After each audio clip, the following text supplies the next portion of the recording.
Hello, everyone. It's me, Laura, and as promised, I'm going live at 11-ish, and I'm a little bit later than I had anticipated. And the reason why I put the ish is because I do work and things happen, and no matter how bad I try to say that it's not going to happen, inadvertently it does. And so today's happening was trying to figure out an invoice situation slash enrolling individuals in a business portal that I have. But anywho, and then if that wasn't enough, I have a sinus infection, so I've been working out of my PJs all morning as well. But I am here, and what I want to talk about is the cost of pursuing your passion. So just to give you a little background as to where I've been and where I'm at currently when I talk about passion, there are a few things that I've been chasing as far as career goals and personal goals. When I first moved to Little Rock, my primary passion was to go into construction management. Those who know me know that didn't happen. And I was going to come to school here. It was going to be a fresh start. I was going to live close to my grandmother, whom I was personally close to, and I was just going to work in urban development some kind of way. And that was my initial passion. I didn't have it all figured out, but I had enough of it figured out to know that this is what I wanted to do and this is what was going to happen. Now, most of that didn't come to fruition because one, 5 or 6 months before I was scheduled to move here, my grandmother passed away. Two, I got here, and though I was already enrolled in construction management, I was doing the classes. My particular institution changed like some policies that made it practically impossible for me to re-enroll the next semester, even with a scholarship. And then three, after physically being in Little Rock, leaving home, I began to realize that wasn't what I 100% wanted. I didn't know exactly what the next thing was gonna be, but it wasn't gonna be in construction management. As the months and years went on, that just was not my passion as I had thought it was. Now, present, when I speak of passion, what I'm speaking of is I am currently seeking to work from home more. I initially started my business as a business consultant in 2013, and that was the plan. I was going to work from home. I did plan for the future that at some point I would have an office of my own, that or some shared space that I could go to. I could meet with clients, those type of things. And before any of that could even truly take off, I was seeing clients and meeting them where they were, and I was being pulled in a lot of directions. Fast forward, like maybe I'll say last year. Um, it got so frantic and so overwhelming. I was traveling 20, sometimes 30 minutes out of town to see clients on a daily basis. On a good day, I would come back home by 7. But I would start my day as early as 5 or 6. So for me to be that active for so long, it just became very cumbersome. I didn't have time to really develop a social life. I didn't have time to really um, do things in my own church. I couldn't really focus on any other personal projects and aspirations that I had. It affected my health. It affected a lot of different things. But I wanted to maintain the business. I wanted to continue to pour into my clients, the whole nine. Um, what I saw happening over time, I got a break that I wasn't necessarily planning for, but I kind of was at the same time. I was teaching at the College of Business in one of the local community colleges, and summer let out, and I realized all this additional commuting that I was doing every day, I didn't have to do it anymore. So I started filling it with personal things I needed to get done, and realized just how long it had been like certain things had been lying dormant. So many steps that had not been completed because I had been investing so much time in meeting the needs of my clientele. So that got me thinking, how do I need to resolve this issue? Because I liked getting things done. My personality type, I am one of those that values completion. I feel like a successful day is I got to check things off of a list. Okay. I got to put a bullet point next to something. If I didn't complete my things, whatever those things are, it's like I was a complete failure that day. Doesn't matter how many amazing things I did or didn't do. That's just how my anxiety and things work. So for me to get things done, I'm like, I want to repeat this emotion that I'm feeling, this elation, all the time. How do I do this? Well, the answer was obvious and not so obvious at the same time, but it meant that I needed to spend more time at home. I needed a better way of reaching my customers, where it could be virtual, and as far as me meeting face to face, it could be a little bit more structured and strategic. So you're not seeing me every single day. You're not seeing me. I'm not as accessible all the time to your needs. So this was last summer. Um, so where I initially found in having this epiphany, when I first had this thought, like, hey, super simple, just gonna work from home at least 60 to 70% of the work week. That's what I started saying. The first person I told was a relative, and they were like, what are you gonna do for money? How is, like, this and that or whatever. And I was like, well, I'm at the season of my life where, and by this time, keep in mind, I've been in business for myself for 7 years. This will be my seventh year. Um, and so I've learned a few things and noticed a few things. And I'm like, I'm in the season now. I'm not worried about the next paycheck. God signs my paycheck. So if this is what I'm supposed to be doing with my time, the money's going to be there regardless of this decision. I just have to make the necessary preparations so this can be successful. Well, the next person I told, someone that was close to me, that this is what I'm considering doing. They actually um they actually felt that it was going to cause me to be a recluse.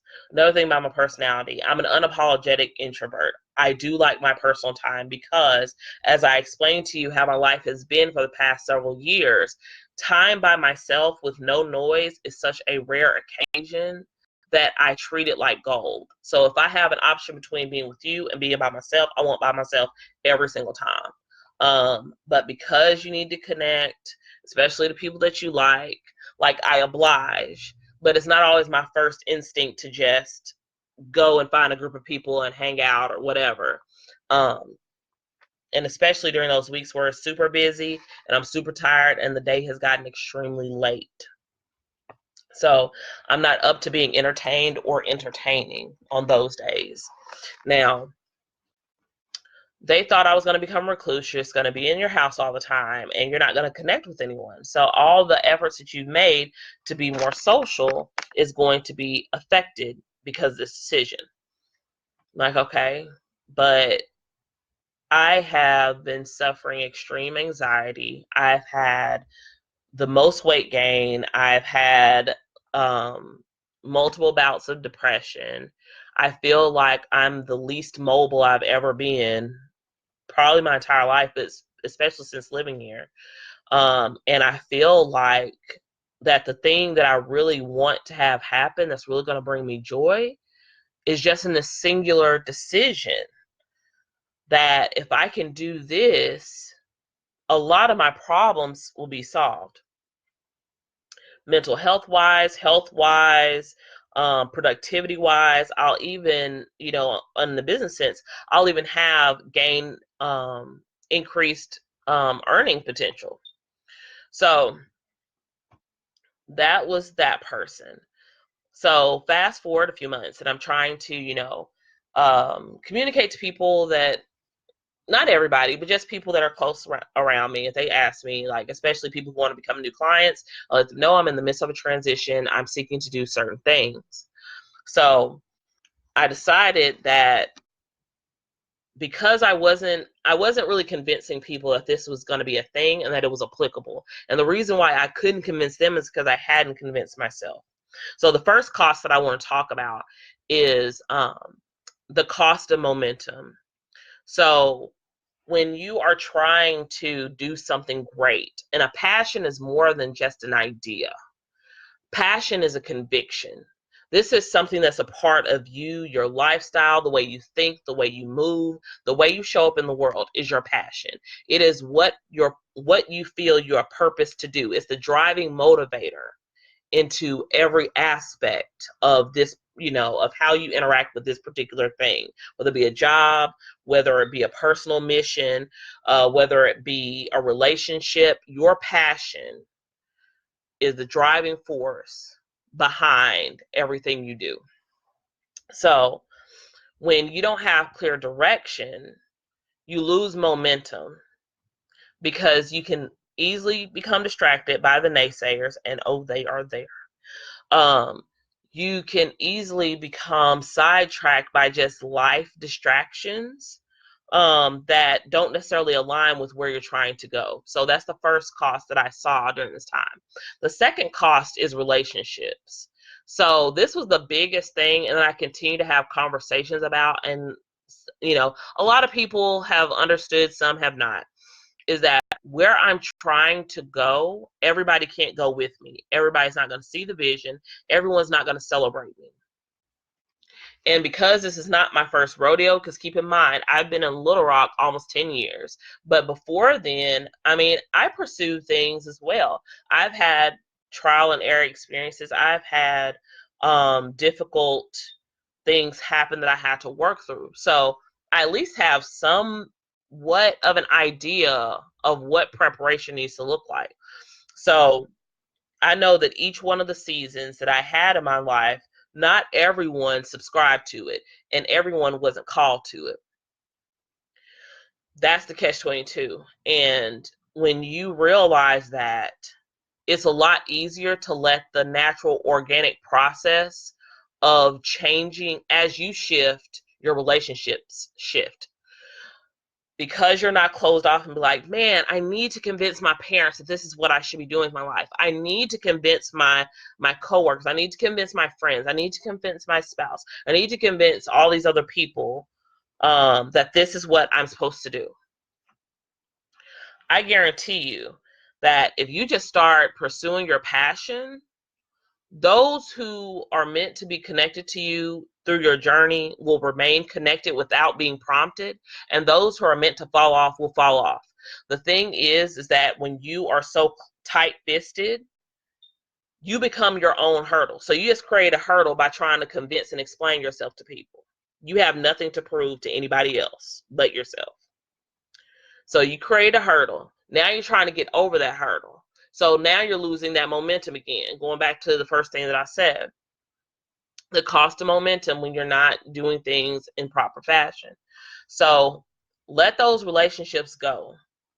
If God and the universe are signaling to you that, hey, this is not going to be a good fit for where you're going, be okay with that person or that job or whatever naturally removing itself. And I say job because that is true. Sometimes it can be a job that's holding you back and or may not be aligned with your goals and your passion. So if that's what's holding you back, the moment you start pursuing that passion, like I said, organically without being prompted, it too is going to start removing itself from the equation. Okay. Now the third cost that I noticed is that there is a cost in I want to say time, but that's not really the right answer, what I'm going for, but cost um, in what you do to sacrifice. So cost in lifestyle. while you're trying to pursue certain things, your time is going to be tested because everything demands your time, whether it be your relationships, balancing your work, balancing your other obligations. Things are going to demand your time. So if you are truly passionate about whatever direction that you're heading in, that comes along with it. So certain sacrifices have to be made. It may be that you have to let, you have to let that third or fourth non-paying gig go that you're just volunteering to do. It may be that you have to let this other responsibility that you have. Maybe you can't coach the soccer team next season. Maybe you have to work fewer hours in order to make room for this decision. Maybe you have to sacrifice precious time hanging out with your friends. Maybe you have a Friday night crew. Maybe you can only do 2 Fridays a month. Whatever your sacrifice is, be realistic and honest with yourself, because when those times happen where you have to count the cost, if you don't include all those things in it, that's what is going to make or break how effectively you are pursuing your passion, how efficiently you can be as you pursue your passion. So keep those in mind. So again, going over those 3, and then I'm going to tell you 3 things that you can do to keep moving through what you're going through anyway. So the first thing was cost of momentum. So if you're not taking care of business, you're letting things distract you when you don't have clear direction, every little thing is going to cause you to lose momentum. Because if you're passionate about something, especially in the beginning, you're super excited and you don't want to lose that zeal. So that's why it's super important to count that cost. Second cost is relationship. Everybody is not meant to go with you. And sometimes, and like I said, through a natural, organic process, people that don't align with your personal goals, your personal values, your passions, your directions will naturally fall off, as well as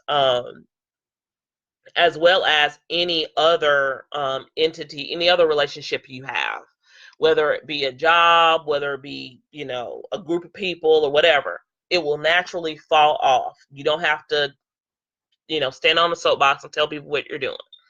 Okay? That'll create an unnecessary hurdle for yourself. Just let those people fall and be open-minded and open-handed, not tight-fisted. The third cost that I want you to count up is the cost of time. I'm going to go ahead and use time because a lot of things are demanding your time. So you want to make sure that you are honest with yourself about what things are currently occupying your time and what things that you need to let go of in order to make room for what you're passionate about. Now, those are the costs. This is my what you need to start doing list. So once you count up the cost, the expenses, so to speak, of pursuing your passion, these are your assets. This is what you need to start bringing to the table. Okay. First thing, think about your end game. You need to be very, very clear on what it is that you want, because as you're pursuing it, a lot of things are going to happen that are going to be unexpected, maybe even unprecedented things that happen. But when you have a clear vision and a clear direction of what you want at the end, and I'm not just talking about, like for me, for instance, I'm not just saying I want to work from home. Yeah, that's the vehicle that I'm using, but my end game is I want to be whole, mentally, physically, emotionally, and spiritually whole. This is the catalyst that is going to help me become those things. Because if I can be home and I'm not moving around so much, I can do these things. I can begin reinvesting in my relationships with my family, reinvesting in personal projects of mine, start my garden finally. These are the things that are my end game. I can envision what my life looks like in that complete state of wholeness. I know what it smells like. I know what it feels like. I know what I'm doing in that state. I know what my mentality is like. That's my end game. So because I'm very clear on that, I know how to investigate it. I know how to research what I need to do to get to that point. I know how to set outlines and parameters for myself on what I need to do moving forward.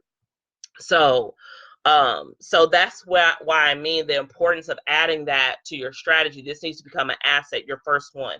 The second one is setting realistic or attainable steps that can move you closer to your goal. So if you're very clear about your vision, then you can start setting frameworks. Okay, this isn't the same as having your 5-year plan with all these different things that you have to do, but it's just basically a grouping, or this is topical interest. Like for me, I know I have to do an online presence, which is why you see me on Facebook more. One of my things is I have to be more social. That's why I actually connect with people during the day via networking groups. You may see that as a part of one of my steps, I need to because my end game, I need to know what I'm eating. So I go through a food prep company. I'm also going to start a garden this year. I'm going to buy CSA, or community share agriculture. So all of these things are my steps. There is no, if you look at my computer, my planner, or whatever, there is no like bam, bam, bam, bam, bam, do it in this order. So I'm removing all of that to remove the anxiety. So I know what I'm moving toward and I know how to communicate it. This gets me to my third and last asset that you need to add to it. Set milestones to measure your progress. So for me, my how I approach milestones is this. Because I cope with anxiety, I don't do specific dates, like have all this done by Tuesday. Because my personal life, I'm less likely to do it and be good at it. And when I'm not, it hurts my feelings. I hurt my own feelings. And then it's like a spiral after that. So I'm not really empowering myself. I'm depowering myself. Um, so instead of becoming disempowered regarding my tasks that I've given myself, I may set something up just like a general, like this month, we're only going to have one goal. Whenever we hit it is when we hit it. And if we don't hit it this month, we'll put it on the next month. Like I said in a previous live that I did, my go-to mantra that's on my door is until it's done. So that's the answer to everything in my life right now. It doesn't have to be done by Tuesday, but you keep doing something towards that until it's done. So when those moments happen, when it is done, take time and celebrate that. And you know what? Because so much is shifting in your life, even if you have to celebrate yourself by yourself, at least you're recognizing that you're moving forward. At least you're taking time to recognize you're not in the same place you were when you started out. Because it takes that energy, it takes that positivity, because there's a lot of emotionally taxing work that goes into pursuing any passion. Things that you don't communicate, things that people don't see, that's going on behind closed doors. So you don't want to set yourself up for just constantly feeling like, man, it'll never happen. Nobody gets it. So I'm guessing that it's not a great thing for me to do. Prime example, some of the biggest billionaires, Oprah Winfrey, one of the richest people in the entire world, she had plenty of naysayers because of how she looked and the size she was. When she went into journalism, she wasn't the ideal look of a journalist. She didn't bring that magic to her profession. It wasn't until she decided to move forward, and I'm not going to, spoil all of her books and master classes. You have to go and buy that, but just giving you that plug. Nobody has gotten where they're at that level for her to be such a great positive influence. Someone I definitely admired way after the fact, after she was done doing shows. But then think about someone that people are constantly talking about now, Obama, her recent book coming out. These are things, a part of your personal journey that you want to recognize. And you want to recognize that the person that is primarily responsible, solely responsible for your wholeness is you. So that's why I say everyone else is a non-factor. So keep that in mind moving forward over the next couple of weeks. Whatever your passion is, what does that look like as far as your end game goes? And then add these assets of setting realistic steps and celebrating yourself along the way, and just see how it makes you feel, knowing that you are becoming everything that you were created to become in this space. Alrighty, so I'm going to go and take some more medicine because I still have some more work to do, and I have just enough time to take a nap before I have to do it. You all have a fantastic day, and I will see you later. Bye.